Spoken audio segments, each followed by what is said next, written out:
I'm Marilyn Priel with The Better Part. We've done a number of programs recently about Eastern Europeans and Americans' experiences during World War II. Our guest today was a little German boy, a refugee during that same time. Stay tuned to hear about that experience and much more. Welcome to The Better Part, a program by and for seniors and devoted to exploring the many facets of those better years of our lives. The name of our program was inspired by a quotation from Robert Browning. "Grow old along with me, the best is yet to be, the last of life for which the first was made."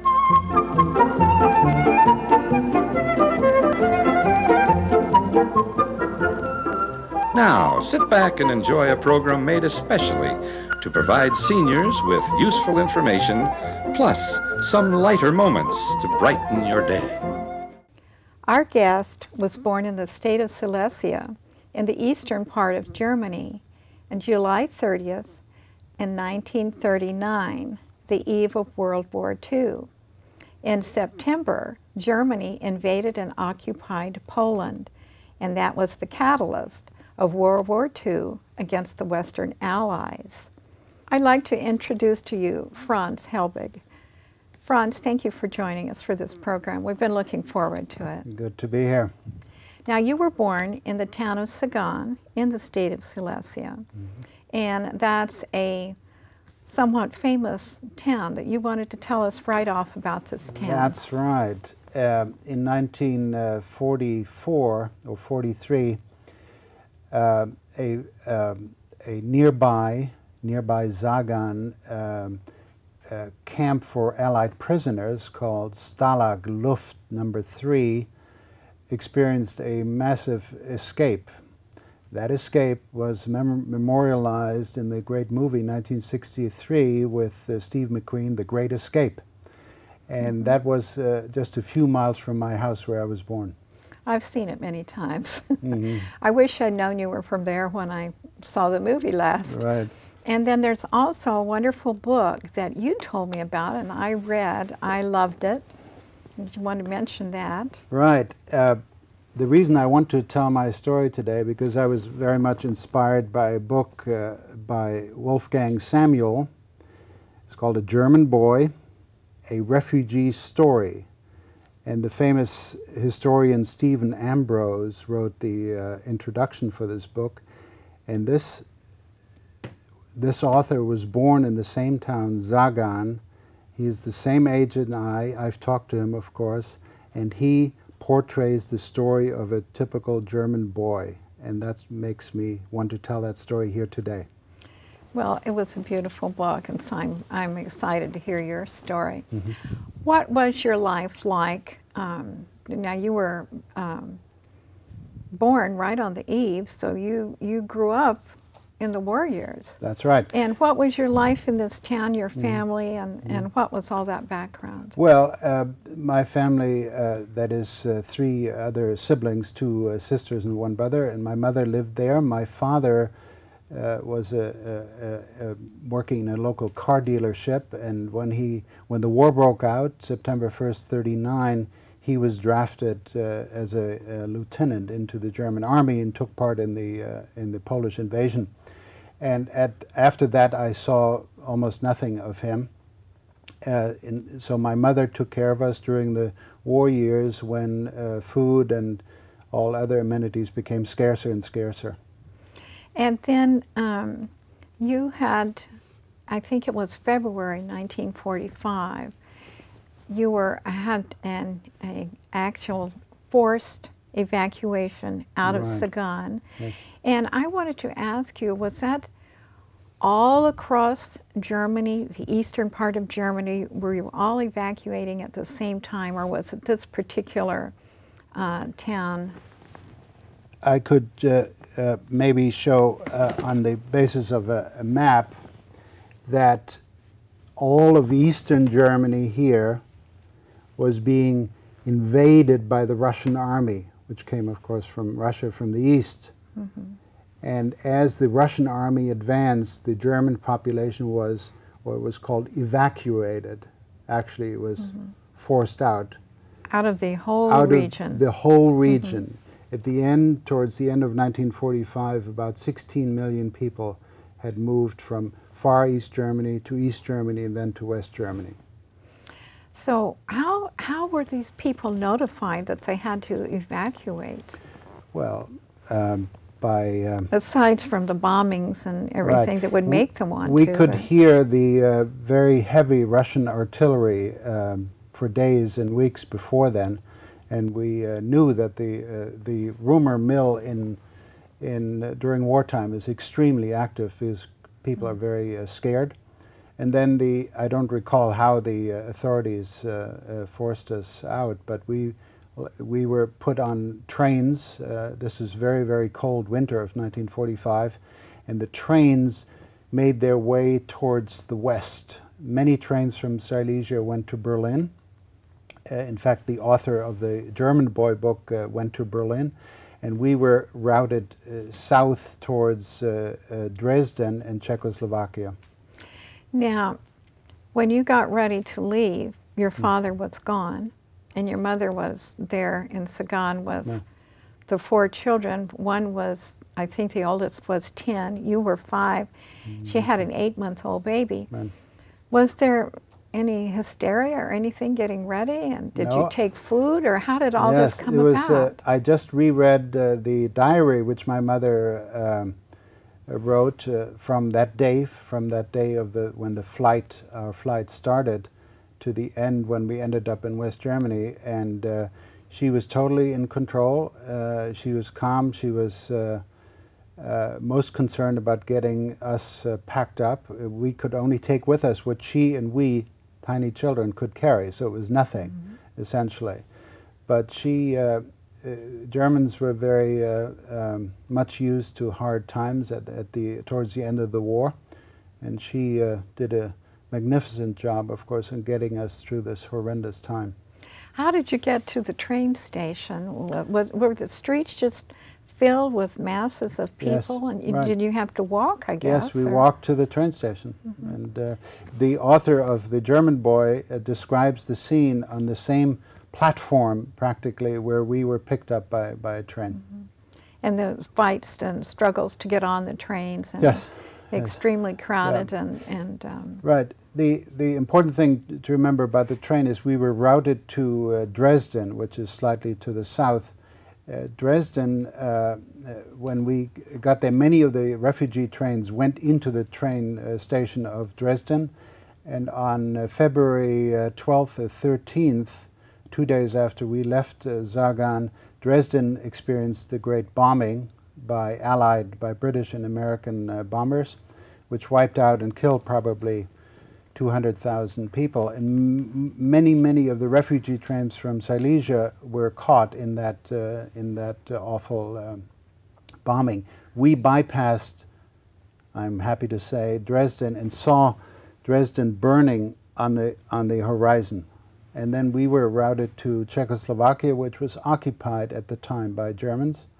Were you still on the same train when you were routed to I don't remember that. In other words, you weren't stranded somewhere in Germany before you got to Czechoslovakia. I don't remember whether we changed trains, but I do remember that on the way, which took many days after that, after we left Dresden, we were strafed often by American fighter planes who thought, I presume, that we were some serious military transport, but the trains would stop and we would bail out of the train, and I remember after one of the attacks collecting shells that we played with, the cartridges. The cartridges. Were you given food, or was all this happening so fast that... it was, I don't know how we were fed, except I know one thing, that for this whole period, it took us 2 years to go from Sagan, East Germany, to Heidelberg, West Germany. It was a 2-year trek, and during that time we suffered greatly in terms of food and shelter and so on. It was just a horrendously bad time for us. But I wasn't alone. I was with millions and millions of other families who many suffered much more. We were lucky that we were not torn apart, that my mother kept us together, and that we survived the refugee camps in Czechoslovakia, where the Czechs, after the war ended, were not very happy to have us in their midst. Well, let's see now. First the Germans government sent you to Czechoslovakia, yes, where you were in refugee camps. Yes. And then later the Americans came in under General Patton's That's right. army. And I remember reading in some material you gave me that you all hung up white sheets That's right. on the outside of the surrender. Right. I was not amused, but I reflected very personally when I read about the American liberator problem in Iraq, where we were maybe not welcomed so gladly. But I tell you, we were extraordinarily happy, ecstatic to be behind the American lines. It was the goal of our whole flight, of our trek. Unfortunately, Patton and his army, Third Army, pulled back when the Potsdam Conference was settled the border of East Germany. So we were happy, and the first American soldiers we saw were on tanks, and they gave us chewing gum, and so that's when I met Americans for the first time. Did you watch them rolling into the city, the Yes. long trains? Yes, and we saw, and we put up. We had to put up white towels or sheets to indicate that we were at peace Peaceful. with them. We were.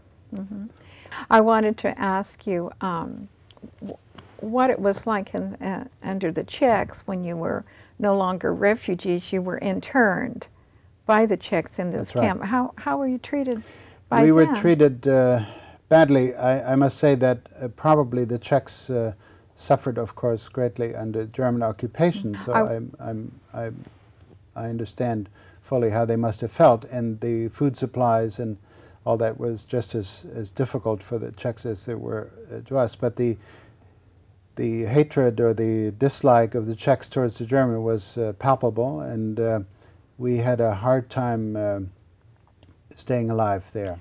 You were injured there? Yes, in the camp? the guards must have thought it was a joke, but they put ammunition into the little fires we built to cook a potato or something, and one of them exploded and hit me in the arm.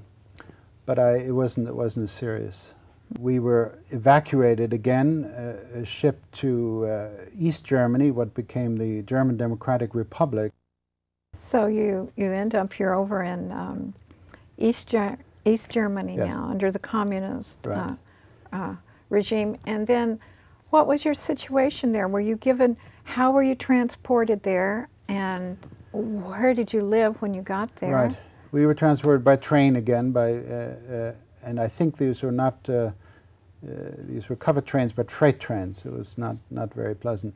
We were assigned, the government somehow assigned refugees to private citizens, and they had to share houses. We were assigned to a farmer's house in a small village near the East-West German border.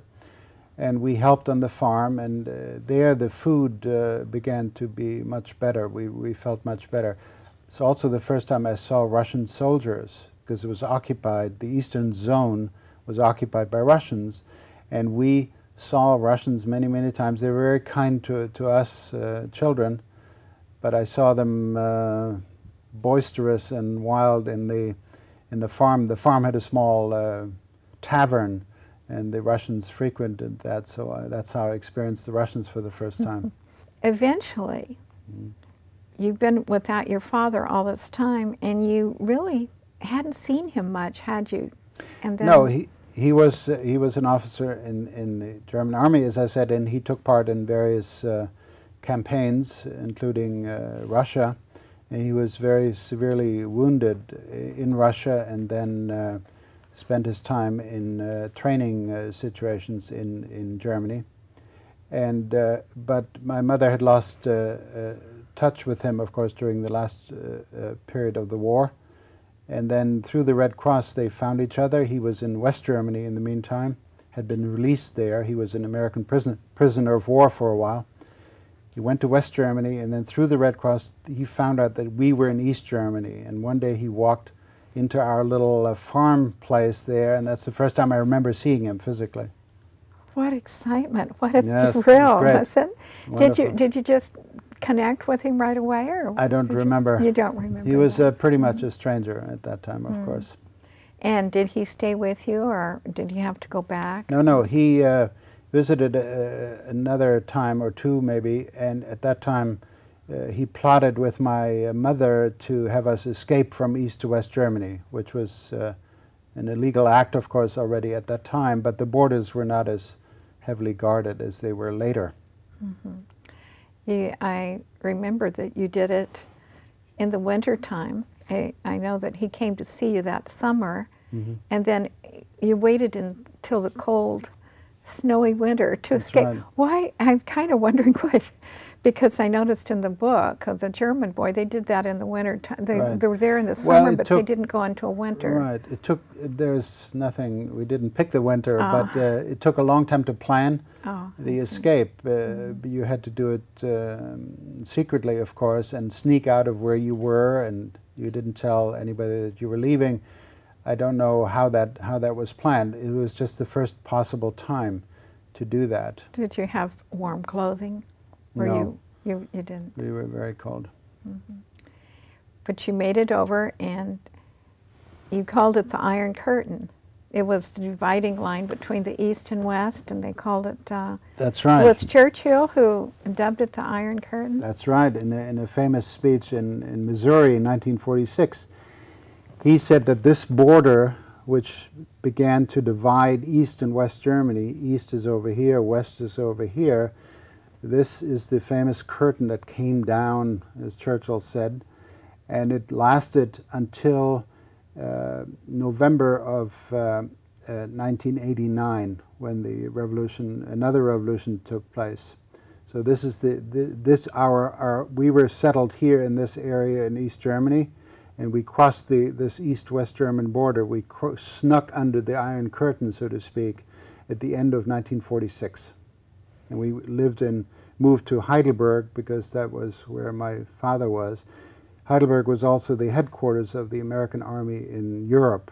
Eisenhower picked Heidelberg, a beautiful, beautiful city, as his headquarters. It still is today. Oh, really? What was life then under the Americans? Because I'm kind of thinking, you know, they were your enemy for a while. How did it feel then to be rushing to go to the Americans? Right. Not odd, but the overwhelming fact was that Americans were never perceived as evil, the evil enemy. The Russians were. I don't know what the feelings were about the French or the British. I suspect they were sort of like towards the American, but the Americans were the liberators, and the feelings were very positive from the beginning. There was no, the American zone, as that area was called, that the Americans occupied, was the most favorite place to live. It was where everybody wanted to be. Where did you live in Heidelberg? In the outskirts of Heidelberg, we rented a small two-room house where the 6 of us lived for many years, until 1955, actually. My father built a couple of small rooms, and we lived in relative poverty for 10 years after the war. Is it just because you didn't have the money, or was it just food was not obtainable? In the first years, food was extremely scarce. The first years, 47, was the worst winter in memory in Europe, and starvation was a huge, huge problem. And what was life like in Heidelberg? Did you go to school? And I started to go to school in Heidelberg. And how did you react, the refugees coming into Heidelberg, the people who are already settled with their homes and everything?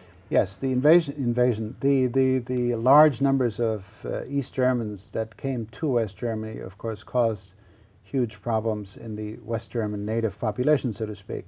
The feelings were very negative in many, many places, and it's hard to imagine that this small area of Germany had so many different regional characteristics. The Prussians don't talk to the Bavarians, and the Swabians don't like the Hessians, and so on. And I recall that my parents asked us and insisted that we not pick up the local dialect. We spoke High German, what's called High German, a relatively accent-free German, and we were under great penalty not allowed to speak the local language, which of course caused a certain disaffection between us. As my school friends spoke a different dialect than I did, and that didn't help matters. You went into America Haas, which is, can you explain what that is and Right. what the outcome of attending there was? Yeah, America quickly installed public libraries. They were called America House, and they became very, very popular places because you could read books and see movies that they showed about America, and I went there while I was in the first years in high school in Germany, and there I saw that a competition was being held to select students to spend a year at a high school in the U.S.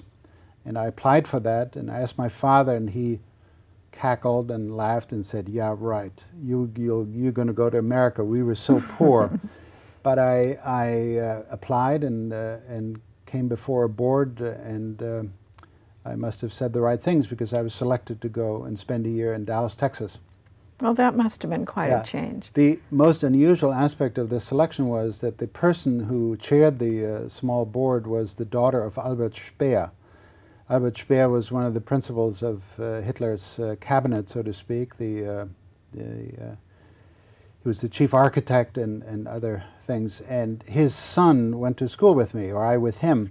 And his daughter, his sister, was the one who, Albert Speer's daughter, senior daughter, helped select me to come to America. It's just a bizarre It's amazing. story. It is, and the amazing thing is how they ended up over in the American sector, but that's another story, I'm Yes. sure. Mm. But you got to America, you loved it, you went back to Germany and decided you wanted to come to Yeah. America, and at To live 17 years old, Yes.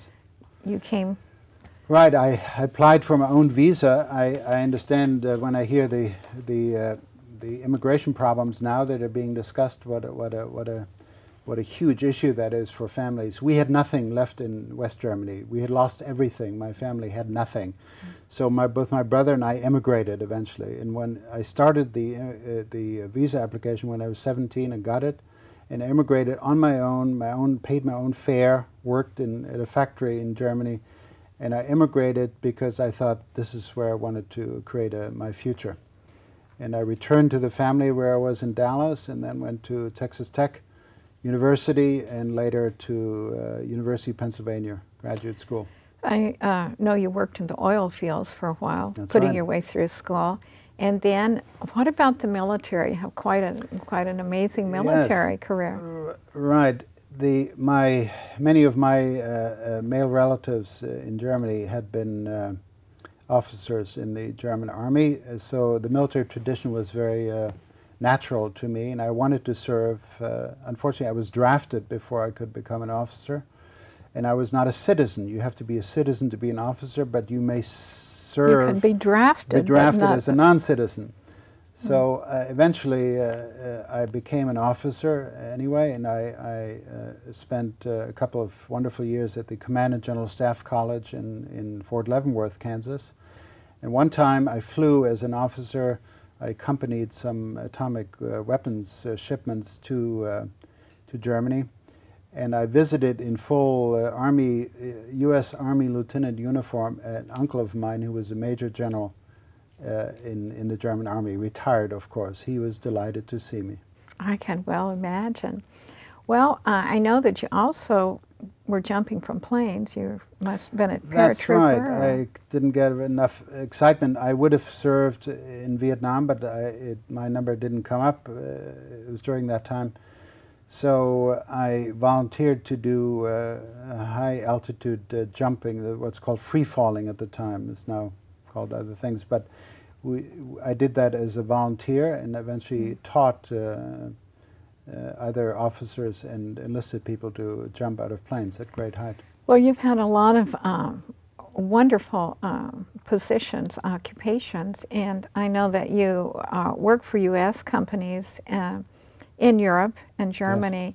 And you had some really interesting experiences. If you can very quickly tell us what they are. I worked in Europe for more than a decade for different companies, especially Johnson & Johnson. And while living in Berlin in the late 80s, I was invited as a member of the American business community there to be in a small group of people who were seated in front of the wall in Berlin when President Reagan was there and gave a few feet from us his famous speech where he asked Mr. Gorbachev, tear down this wall. Mm-hmm. And we were right there. My wife then and children were with me. And it was an exhilarating moment to have been there at that time. That must have meant a lot more to you than some of the other people there. Yes, right. The feelings that we have about the East-West situation, of course, is very, very deep, and many of my American friends really had a hard time understanding what this complicated issue with Berlin was and so on. I was also there helped my children, my two daughters, climb up on the wall when it was being torn down, or when people started to chisel away at it. Their boyfriends put them up on the top of the wall, and we have some pictures of them. And we were there when the wall was breached for the first time. Oh. And we walked through the wall and walked through the Brandenburg Gate, which before then was no man's land. And so it was a wonderful, wonderful day in 1989. Well, I'm glad you got to be there for that. Mm-hmm. And I'm glad you made it to America. It appears through all your professional endeavors and your military experience that you've contributed to America. Well, thanks so much for coming and talking with us, Franz.